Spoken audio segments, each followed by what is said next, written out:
Naligsan ang gibansagan nga fur Grand Lola sa Cebu sa usa ka taxi ug naguyod pagayod nga mooy nakaingon sa iyang kamatayon. Sa iranta ang live report ni Alan Domingo. Alan? Sa una natong napakita ang mabulukong istorya sa kinabuhi ni Lola o Nanay Ana sa Balitang Bisdak ni adtong tuig 2023 atol sa Mother's Day Special. Gumikan usab siyang talagsaon nga kaaghop or compassion alang sa mga latagaw nga iro og iring din iyang gihatagan og pagkaon apan subo palandongon sas nga karon atong ipaambit usab ang tragic end sa iyang kinabuhi human siya naligsan og na bitad pagyod sa usa ka taxi sa Barangay Labangon.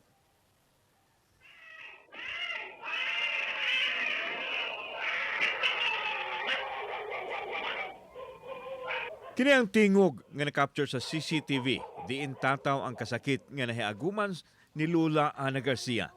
Ug mao na kini ang video nga nagbuy-od nga lawas sa Tiguang human naligsan og nagguyod pagyod sa usa ka taxi nga gimaniho sa iyang silingan. Nadawa pa siya sa tambalanan apan nakabsan sa kinabuhi.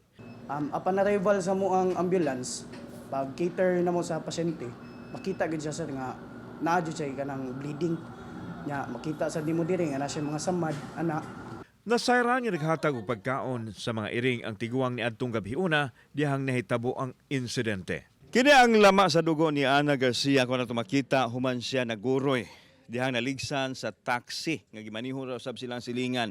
Layo kaayo iyang pagkaguroy. Sa ilang bana-bana gani maabot og 100 meters ang iyahang pagkaguroy. Giingong naigo pa siya sa hump. Kani ato makita ang hump unya tungod kay wa mohunong ang taxi ni adto pagyud kini sa unahan. Itong nasyagit pa man siya before sa nahilom ba. Kinakita ko sa TV din nasyagit siya. Nasyagit pa sa madungog yun. Madungog yung sa TV kalayo na dito. Ibatin tayo kasakit nga. Baitin tayo yung kamatayon sa maayo niyang tao. Dagang gikatabang. Mga iro, mga iring, ihagitan, mag-antos kita siya glakaw. Wa na mo padayon og kiha ang kabanay sa Tiguang human makakab-ot og settlement diin matud pa sa pag-umangkon ini. Giabaga sa driver ang gasto sa pagpalubong ug mohatag usab sila og trust fund sa pag-umangkon sa Tiguang. Hangyo man sila nga wala gyud kuno sila ingon ana na amount.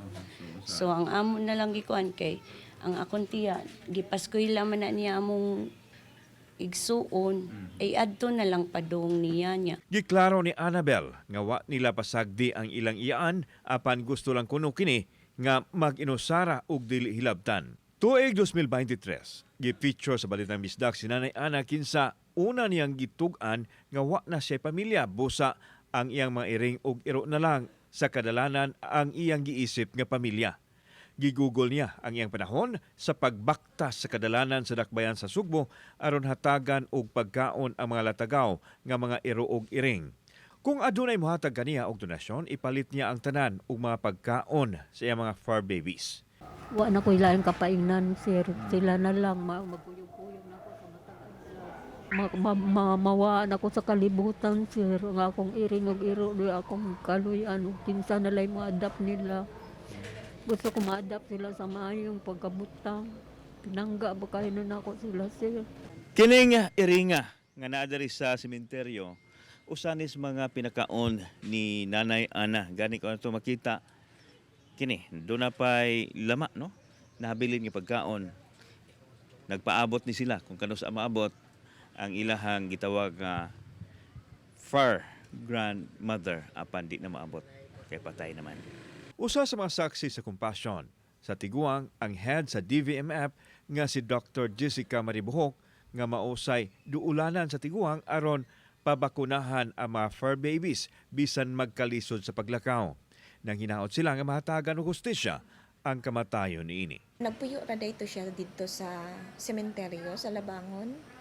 Oo, mahulog jud siya libod suroysad but despite sa iyang situation ba, nagahin jud siya kay mao iyang dedikasyon na mamatay siya na kung wala niya napakaon.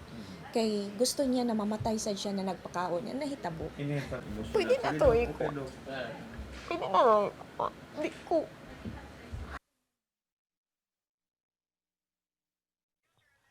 Ses bisan og nagkasabot na ang pamilya ni Lula Ana ug ang driver nga nakaingon sa kamatayon apan naglaom gihapon ang ubang mga suod sa Tiguang, labi na ang mga grupo sa mga animal lovers nga mahatagan siya og hustisya. Ses.